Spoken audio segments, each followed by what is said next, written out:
Thank you very much for your introduction. Before I start, I would also like to thank Center for Religious Studies and Center for Eastern Mediterranean Studies for inviting me here to Budapest at the Central European University to give this lecture.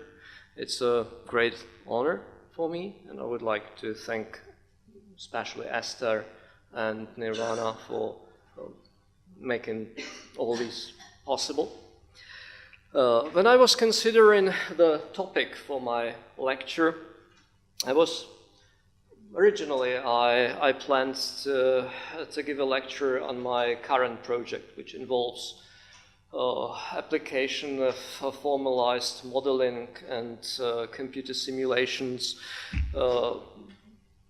in the study of ancient religions, ancient Mediterranean religions.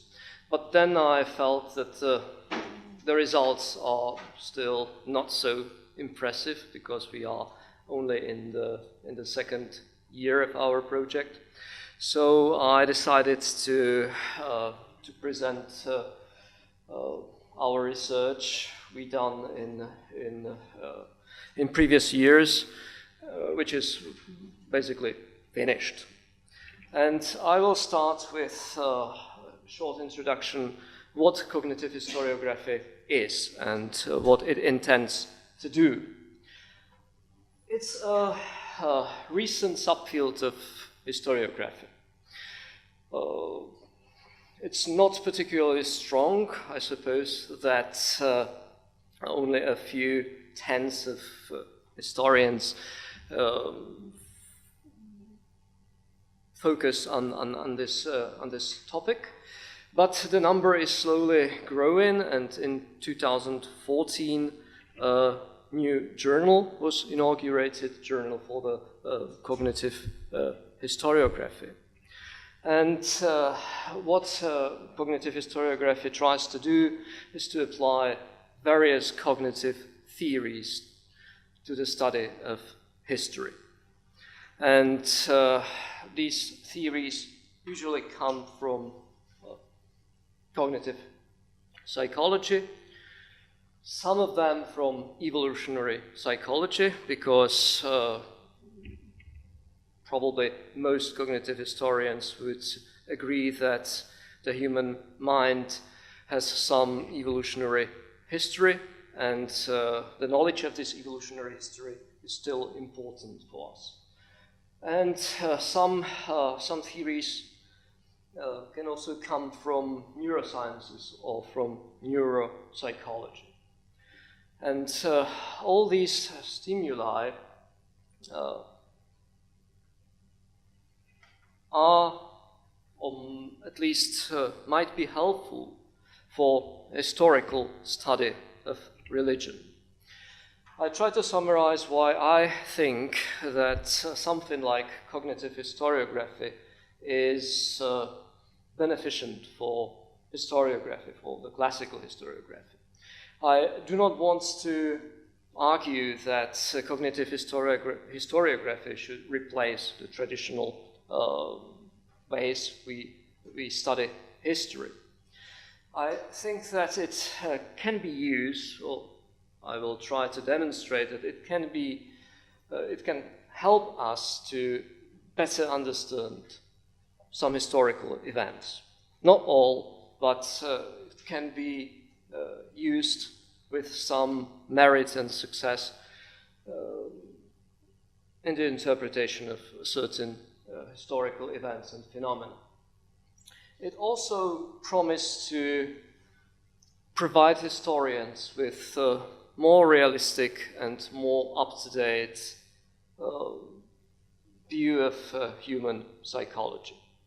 Because all historians, they may sometimes, the conservative ones, claim that psychology is not important for history, because history is about source criticism and not much more is needed, because sources are what really matters, and history can be reconstructed based on these sources. But even these conservative historians will work with some theory how human mind works, how it operates, with some vision of human psychology. But this vision of psychology is usually implicit. It's never explicitly stated how this psychology is constructed and understood. The other important thing cognitive historiography strives to do, I try to show that with the help of connecting the dots metaphor. And I'm borrowing this metaphor from Professor Luther H. Martin, probably one of the founding fathers of cognitive historiography. And he claims that what historians usually do is very similar to the connecting the dots game. You can find it usually in journals or newspapers in some section devoted to children. There is a large number of dots dispersed on the sheet of paper, and they are numbered. And if you connect these dots, one in particular order, some picture is going to emerge. And historians are doing something similar. They are connecting the dots, and the dots in this case will be historical sources. But there are at least three problems,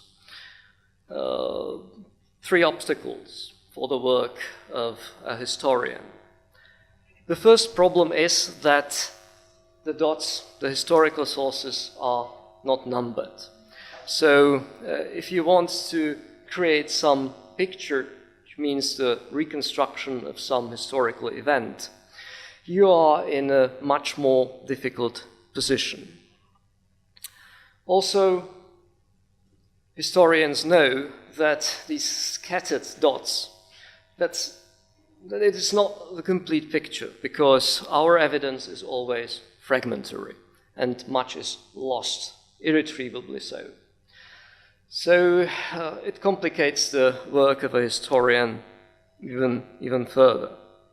And the third problem is that even though our sources are fragmentary, there is usually enough of them, and some of them are contradictory. We can create different pictures based on our historical sources. And historians can use these classical tools like source criticism to decide which picture suits better to our knowledge of these historical situations. But maybe cognitive historiography, using various cognitive theories, may be of help in some cases. There is also yet another ambition of cognitive historiography, and it is to help cognitive sciences, because history is not a traditional field which is taken into account in the cognitively oriented study. History was not included between these disciplines important for the foundation of cognitive sciences. For example, anthropology, linguistics, computer science, philosophy was included and considered important. History, not. I personally think that it's very important for cognitive sciences to include historically oriented study of culture and religion and so on, because it puts human cognition, human mind in some historical perspective, which is normally missing from cognitive sciences. The other important point is that cognitive historiography can provide or help to formulate multi-level explanations of studied phenomena. We have one practice, historically attested, and we can look at it from various perspectives: historical, sociological, psychological, or neuropsychological. And if we study this one phenomenon from various perspectives, we might arrive at a more robust understanding of this phenomenon in historical perspective or in any other perspective. And I try to demonstrate the good service of cognitive historiography to the historically oriented study of religion by two case studies. The first one focuses on mantic session at the Delphic Oracle. And it is based on my article, which was published in 2010 in Czech in the journal Religio, and later it was translated into English, expanded and reworked, and published in Journal of Cognitive Historiography. The second case study focuses on healing practices in the Cult of Asclepius. And it is, again, based on an already published study, this time by Tomáš Glomb, a PhD candidate at our department. This study was also published in Czech a few days ago in the Religio journal, but it was even before translated into English and expanded and sent to Newman Journal of International Association for the History of Religions, and it was accepted for publication, but it will not be published sooner than in 2011. So those of you who can't read Czech have to wait for 2 years. But I try to summarize the argument so it will be known to you. I will start with Delphic Oracle. I suppose that most of you heard about this very famous ancient institution, which was situated in the temple of Apolline at Delphi. Delphi are situated westward from Athens here, approximately some 60 kilometers from Athens on the slopes of Mount Parnassus in a very beautiful countryside. And Delphi, or the temple precinct there, were excavated at the end of the 19th century and through the 20th century, mainly by French archaeologists. And this is the very place where the oracles were given, the temple of Apolline, or at least what is left of it nowadays. And this Delphic Oracle is doubtless one of the most important religious and cultural institutions or centers of the ancient world. It was visited not only by Greeks from various Greek states, but also by foreigners, by embassies of foreign kings or private individuals. And we also know that it existed for more than 1,000 years. It was founded probably at the start of the 8th century in the archaic periods of Greek history, and it reached its zenith during the end of archaic period and through the classical period. Then it declined after the conquest of Alexander the Great, because the center of gravity of the Greek world moved more eastward. It enjoyed a short renaissance during the Roman times in the 2nd century Common Era, and it disappeared from our historical sources at the end of the 4th century after Theodosian edicts were issued, edicts forbidding pagan services. So it's an institution with a very, very long history. And before I will continue, I think that I should give you some ideas why or what I think is necessary for any institution, any oracle, giving prophecies or some responses to inquirers. What is necessary for this system to be important? Because I want to argue that Delphi are a bit specific case. Usually, if you want to run a successful divination system, you should allow only right type of questions, yes or no questions, because then you are relatively safe. Because we can't live in two different futures, you can always argue that even yes answer was catastrophic, the no would be even more disastrous if you follow it. So that's one condition for successful divination system. Let people ask, should I marry, yes or no? Should I go to Budapest to give a lecture at Central European University? Those are questions which can be successfully decided through most divination systems, because most divination systems involve something which is called the randomizing device.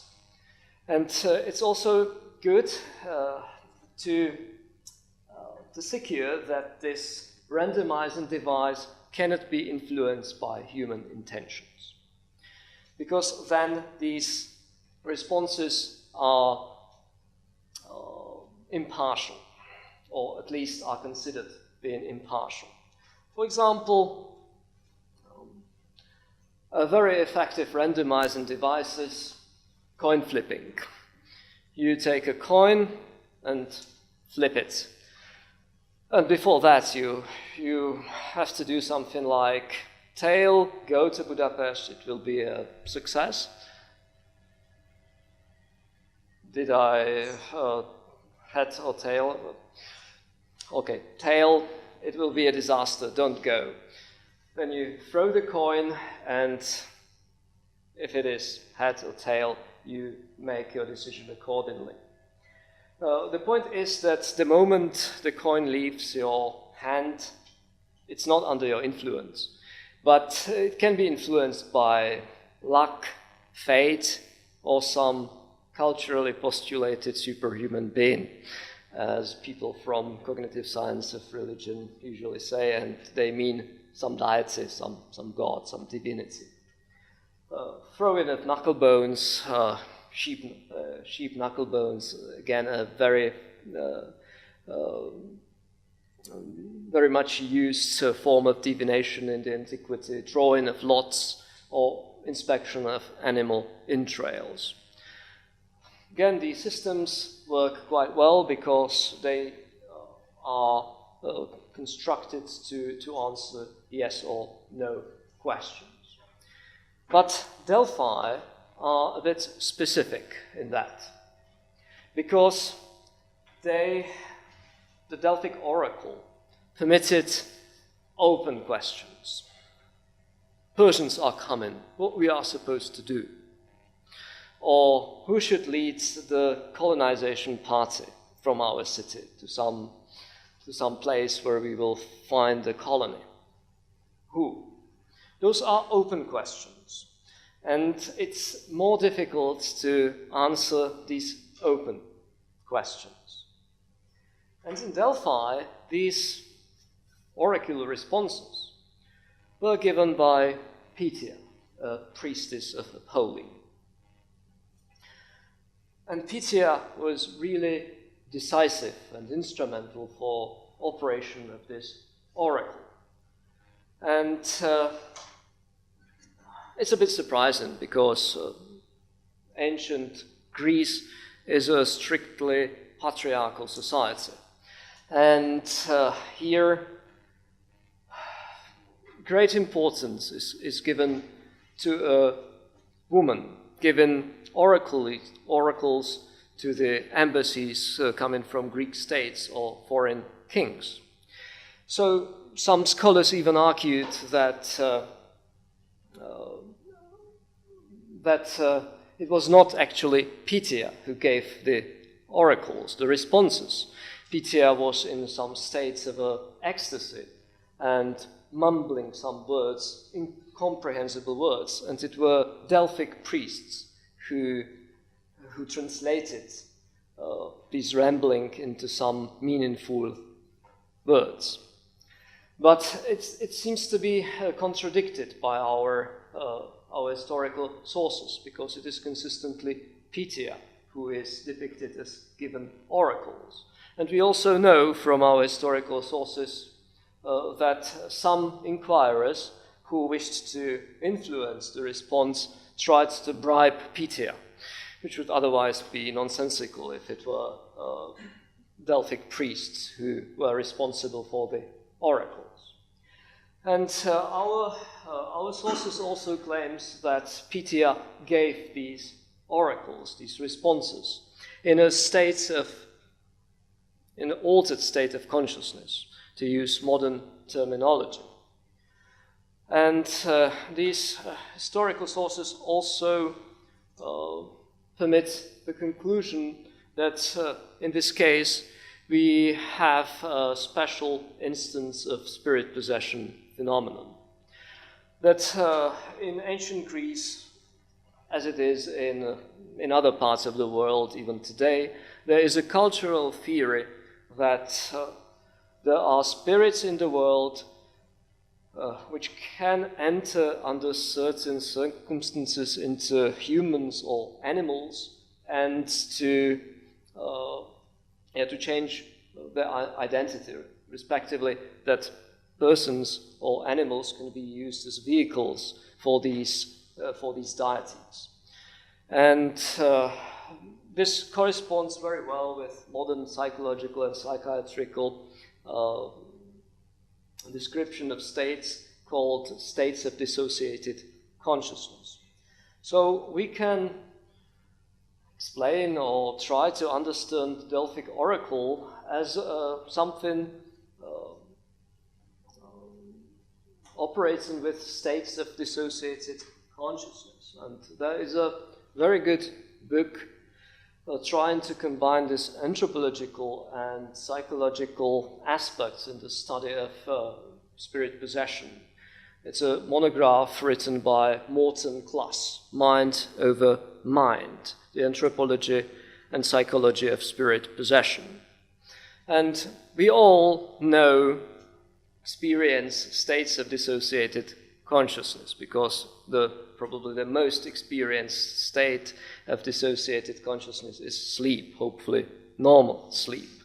But there are different types of dissociated consciousness. And 3 of these states might be relevant for the study of Delphic Oracle. Dissociative identity disorder, pattern dissociative identity, or substance-induced dissociations. The first one would be substance-induced dissociation, because this theory was used already in antiquity. It was not named like that, but there was this idea that Pythia is given these prophecies sitting on tripod above some chasm, and from this chasm these prophetic vapors rise up. Pythia is intoxicated and gives these prophecies. There is also modern ethylene hypothesis, an interdisciplinary study of geologists, chemists, and archaeologists. They recognize that there are active fault lines close to the Delphic temple, and fault lines are basically places where 2 bedrocks, 2 land masses come into contact, and there is a lot of pressure and heat, and if there are some biological substances in the bedrock, they can start to decompose, and hydrocarbon aliphatic gases might be emitted to the surface. Ethylene is one of them, and it could cause, it's a psychoactive gas, it could cause the change in PTR's behavior. The problem is that it does not explain why only PTR was influenced by these vapors and gases, because we know that during the consultation also inquirer, Delphic priests and other people were present. So some scholars quite desperately try to argue that if there were no vapors and there was no chasm found during these archaeological excavations, it's simply not there. But because the story about these vapors is so prevalent in our ancient sources that there must be something to it. So PTR is pictured as a person taking some psychoactive drugs like poppy seeds or hemp. It does not seem to be the case, and I will try to explain why I think it's not the case. The dissociative identity disorder is a situation when someone changes his or her identity repeatedly, but in a very unpredictable way and spontaneously. So it's a kind of an illness. And these identities are very often idiosyncratic, so they are different from one occasion to the other occasion. So dissociative identity disorder is also not a very good candidate. I think that what was going on in the Delphic Oracle, or if we want to understand the PTR state during these semantic sessions, I think that this patent dissociative identity is the best candidate, and there is also some support from contemporary spirit possession phenomena studied by anthropologists. Because in patent dissociative identity, normal cognitive abilities are preserved. And this change of identity can be controlled or regulated. So person can change the identity under specific conditions almost willingly. And there is also relative stability of these repeatedly acquired alternative identities. Seems to be very important because we know about PTR at Delphi that she spoke coherently and even versified. So the answers were, at least during archaic and classical period, in verses, in dactylic hexameter. Consultations happened at regular intervals. Firstly, once in a year, later, because Delphic Oracle became very, very famous, every 7th day of each month, except in winter, because in winter Apollo was not present. There were older women. It seems that to become an oracle, to become a PTR, it required a long time preparation, probably in the service of current PTI, and taking the place later. And there were also recognizable symptoms. So the identity which was taken by PTI during these oracular sessions had some recognizable features. The evidence for that is quite small, but it seems that the major indicator was the change of tone of voice. And crucially important is Plutarch and one passage from his work. And the other features, the other symptoms, recognizable, observable, probably also involved body posture and facial expressions, shallow breathing, perspiration, and so on.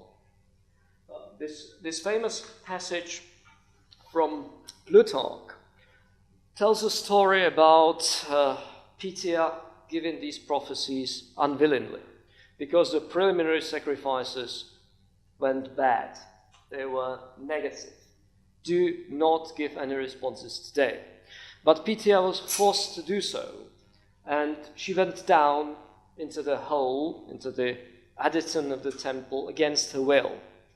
But at the first words which she uttered, she plainly showed by the hoarseness of her voice that she was not able to bear up against so strong an inspiration, but was possessed by a dumb and evil spirit. Finally, being horribly disordered and running with dreadful screeches towards the door to get out, she threw herself violently underground, so that not only the pilgrims fled for fear, but also the high priest Nicander and the other priests and religious which were there present.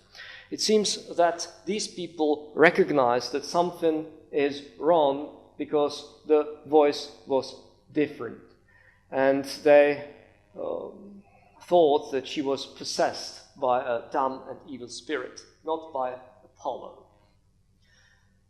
And the unfortunate Pythia died a few days after, or at least that's what Plutarch says. My summary is that we have here probably a successful instance of culturally transmitted patent dissociative identity, where Pythia assumes the role of Apollo and can thus be can provide people with relatively stable identity, relatively easy to produce and with recognizable symptoms, and thus to be an effective randomizing device. Because it's important to realize that according to the contemporary thinking, the Pythia was only a vessel through which Apollo spoke. And Apollo was a deity, and deity cannot be influenced by human will. So the oracles given were impartial. This spirit possession or divine possession should guarantee the impartiality of oracular responses. So with all this knowledge, we can maybe connect certain connections between these dots, between our historical sources, in a more robust and argued way. The Cult of Asclepius is a bit different case, because it's not about prophecies, but actually it's also a bit about prophecies, but it's especially about healing. Because Asclepius was a deity specializing in healing.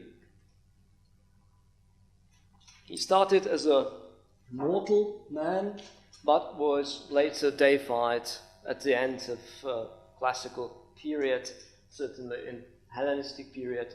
He was considered to be a regular deity.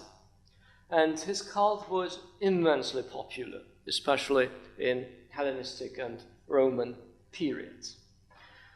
And we know that more than 400 temples, especially in Eastern Mediterranean, was dedicated to this god and was visited by patients from all over the Greek and Roman world.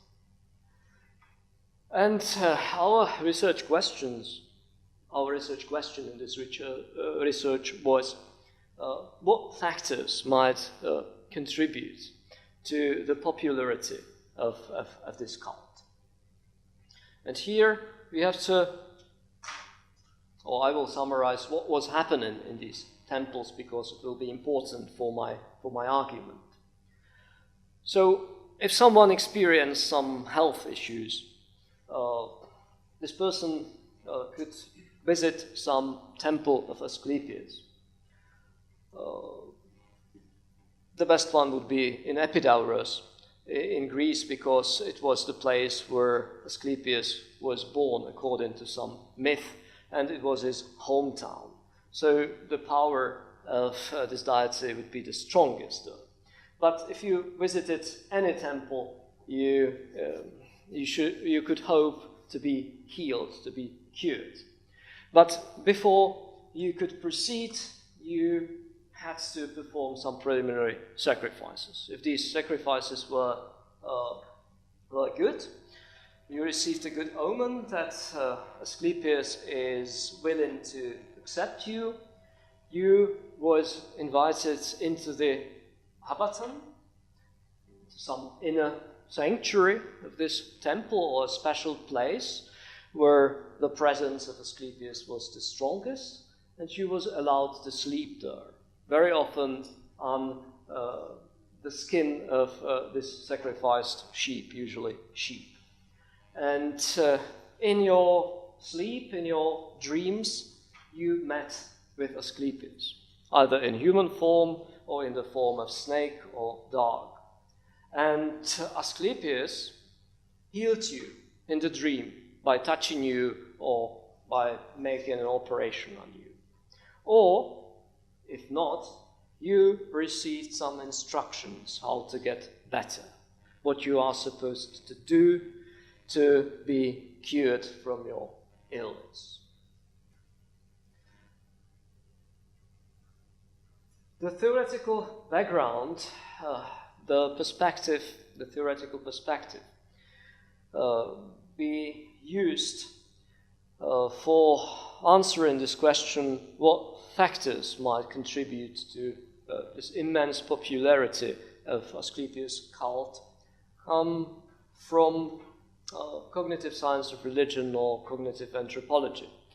And the first theory is epidemiology of representations, introduced by French anthropologist Dan Sperber and further elaborated by another French anthropologist, Pascal Boyer. Sperber claims that culture does not exist as some distinct entity in the, as is argued probably by Clifford Geertz, but as a set of communications. When people communicate the private representations, making them public representations, they are somehow transmitted to other individuals, stored in memory, and if necessary, again, reconstructed and made public again. So culture, according to Sperber, is a transmission process in which some representations are relatively stable. Pascal Boyer elaborates on this theory by his theory of minimal counterintuitiveness when he claims, as does Sperber, that not all representations have the same chances to be successfully transmitted in this cultural process. Sperber and Pascal Boyer claims that some cultural representations will be more successful because they are more appropriate for human mind, how human mind operates, how our evolutionarily evolved mind operates, and they are not all are relevant for humans in particular contexts in the same way. And the other theoretical context we used was active externalism, belonging to various theories classified as extended cognition theories. The problem with Sperber and Boyer is that they concentrate purely on contents of these mental representations and their structure, but not on the environment in which these concepts, these representations are transmitted. And that is something extended cognition theories try to do. And the main proponents of active externalism would be Andy Clark and David Chalmers. And they basically say that human cognition, human thinking, does not happen only in our heads, but it's extended to our environment. For example, if you want to count how much is 8,117 multiplied by 6,238, you can do it only in your mind, but you can use a pen and a paper and do this counting probably better and more quickly. And in that case, this pen and paper is part of your cognition because it helps you to perform some task in a very effective way, to do what is necessary at that moment. And we thought that that is exactly what was happening in the Cult of Asclepius, that it was not only about transmission of ideas about Asclepius, about cultural representations about Asclepius, but that all this process was happening in some physical space, in the temples of Asclepius. Here you can see what is left of Asclepius' temple in Epidaurus, but in the Greek and Roman times it was much more complex, much more splendid, and if someone visited this place in hope to be cured, of course he was heavily impressed by all these magnificent structures. And it was not all what was there to be seen. There were other things which were quite important for the spread of ideas about Asclepius and about his power. In these temple precincts, you could also find so-called yamata, short stories about patients, people who visited the temple and were healed successfully, about experiences, about dreams, about the responses they received. Or you could see various artifacts, again, made in commemoration of successful healings. So you can imagine that you have some health issues and you travel sometimes quite very, very long distance to some temple of Asclepius.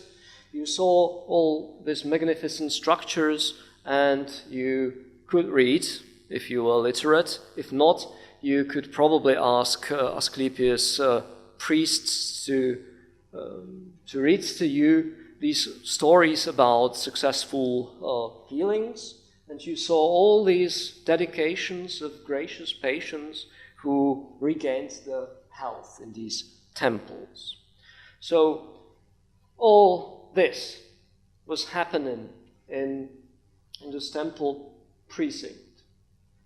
And we can conclude that it was probably for many visitors, some of them desperate, some traveling from afar. It was a very emotional experience.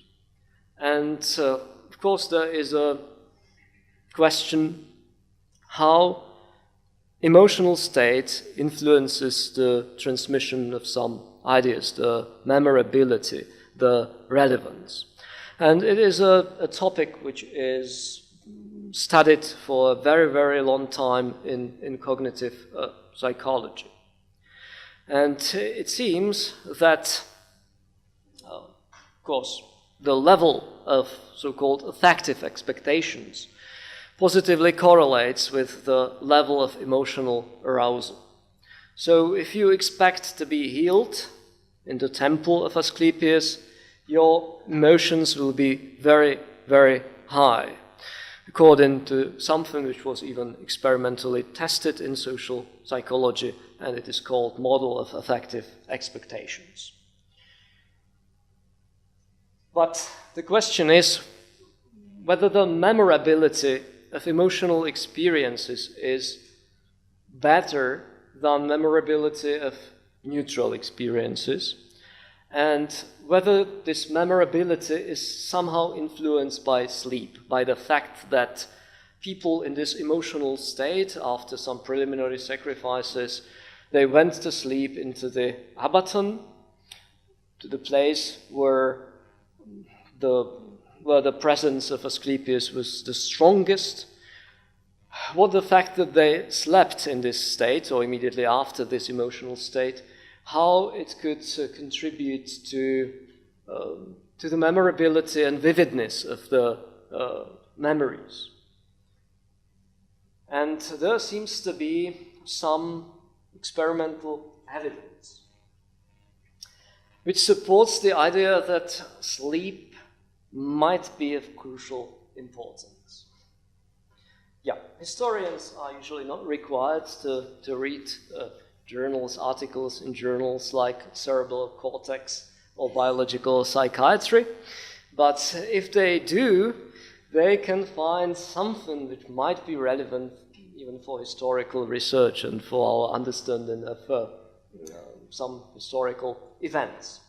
The first study, Masaryk Nishida and his colleagues, REM sleep, prefrontal theta, and consolidation of human emotional memory, seems to support the view that if are people allowed to sleep after they are exposed to neutral and emotional stimuli, that then after or during the memory test, they remember emotional memories, emotional events, emotional concepts better than neutral ones. The design of this experiment was, as far as I can remember, that there were two groups of people. Both these groups were exposed to some pictures. Some were emotional, some were neutral. Neutral picture would be a chair, a rabbit. Emotional would be a mutilated human body or a roadkill or something like that. And then half of these people was allowed to sleep after the exposure to these stimuli, and the memories were checked immediately after that sleep or sometime after that sleep. The other group was not allowed to sleep. And the group which was allowed to sleep, the people remembered these emotional stimuli much better. The other study, Ulrich Wagner and his colleagues' brief sleep after learning keeps emotional memories alive for years, used a very, very similar design. This time people were not shown pictures, but they were asked to read short stories. Some of them were emotional, some were neutral. And then half of the group was allowed to sleep after this reading, the other half was not allowed to sleep. Then there was memory test, and again people remembered significantly better these emotional stories than neutral ones. And the quite important point is that these people were invited again after 4 years, and they underwent another memory test. And again, they remembered these people in the group which was allowed to sleep after the exposure. They remembered these emotional stories much better than the neutral ones. So there seems to be some experimental support that recall of emotional memories is better if you are allowed to sleep immediately after your experience. if you can go through REM phase or phases, and in short time perspective as well as in the long time perspective.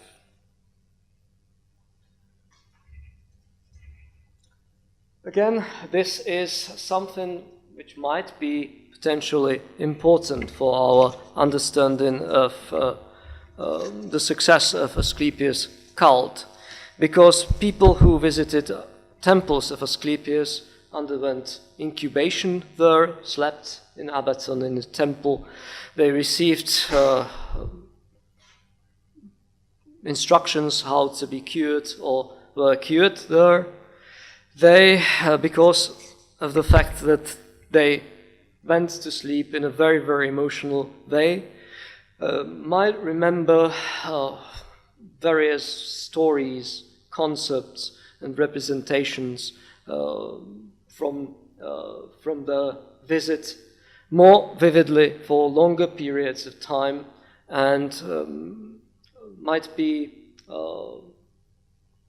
more open to spread these representations, the private representations, make them public, try to persuade other people that what is happening in temples of Asclepius is relevant or might be potentially relevant. I think that my time is almost done, so I would like to thank you for your attention, and I try to summarize what I wanted to say, and I hope that I was able to say that in some way, in some understandable way. If not, there is plenty of time for comments, discussion, criticism. I think that I tried to show that some historical events, some practices of the past might be better understood if studied also from cognitive perspective, from this perspective which showing us how human mind, human memories, human identities operate under certain conditions. Cognitive historiography is definitely not here to replace traditional historical or historiographical methods. They are quite effective as they are, quite impressive results were reached in classical historiography. But I think that some phenomena can be made, we can understand them even better if we use this perspective, if we read this cerebral cortex or biological psychiatry, because there might be things relevant for historically oriented research, surprisingly. And cognitive historiography as a subdiscipline of historiography tries to facilitate the transfer of knowledge from cognitive sciences to historiography. So that's all. Thank you for your attention for now. And if you have any questions, any comments, you can start.